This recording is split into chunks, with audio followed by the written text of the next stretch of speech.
Welcome to another episode of AI Talks with Chris and Nita. Our listener brought us a really fascinating topic today. Yeah. The difference between AI agents and AI pipelines. I think it can be pretty confusing. Absolutely. Especially for folks just getting started with AI. Right. Our mission today is to sort of cut through the noise, give you a solid understanding of these core concepts in AI.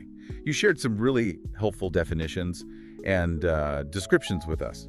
So let's jump right in. All right, so AI agents, what exactly are we talking about here? Well, think of an AI agent like an autonomous entity that operates in an environment to achieve specific goals. What's really cool is their ability to perceive their surroundings, make decisions without needing constant human intervention. Wow. And often learning and adapting over time. These agents can be anything from simple rule-based systems to really sophisticated ones powered by, machine learning. So it's not just about having a goal. Right. What are those key things that make something an AI agent? Well, the material you sent over highlights autonomy first and foremost. That's the ability to act independently. Then there's perception, being able to sense the environment around it. Decision-making, which is choosing actions based on its goals and what it perceives. And lastly, adaptation. That's all about learning and improving over time. So how are these AI agents actually structured? What are the core components? So typically an AI agent will have sensors. These are the input mechanisms. So it's how they take in information about their environment. Then you've got the decision engine, which is kind of like the brain of the agent. Okay. It processes information using, logic rules or fancy ML models to decide what to do.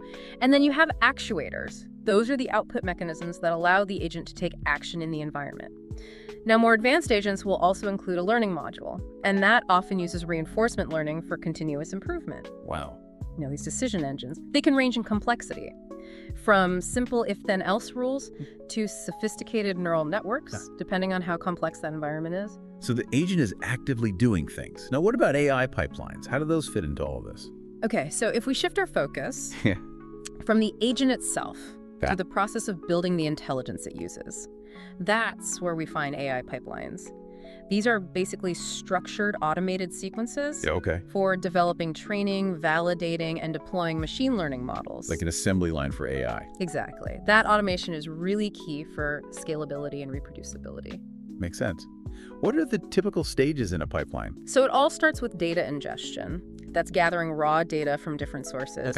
Then we move on to data pre-processing, where the data gets cleaned, normalized, transformed. Then you have feature engineering. This involves extracting or transforming features to improve model performance. So for example, if you have a bunch of customer reviews, you might engineer a feature called sentiment score to capture the overall positivity or negativity of the review. Then comes model training, applying ML algorithms to learn patterns from the data. Next, you have model validation, making sure your model actually performs well and can generalize to new data.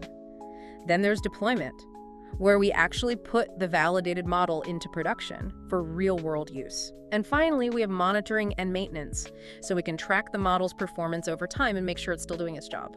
Wow, that's a lot of steps. It is a multi-stage process. Are there different types of pipelines for different tasks? So you have batch processing pipelines.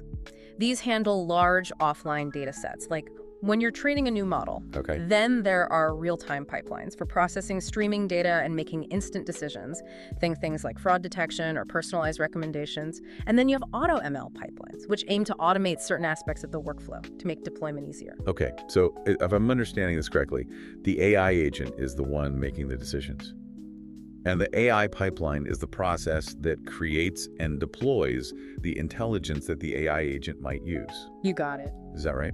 You nailed it. To illustrate this, let's take the example of a recommendation system. The AI agent is the part that's showing you personalized suggestions based on your past behavior. The AI pipeline is everything that went into building that model, collecting data about what you've watched or bought, training the model to predict your preferences, and then deploying it to the platform you're using. That makes a lot of sense.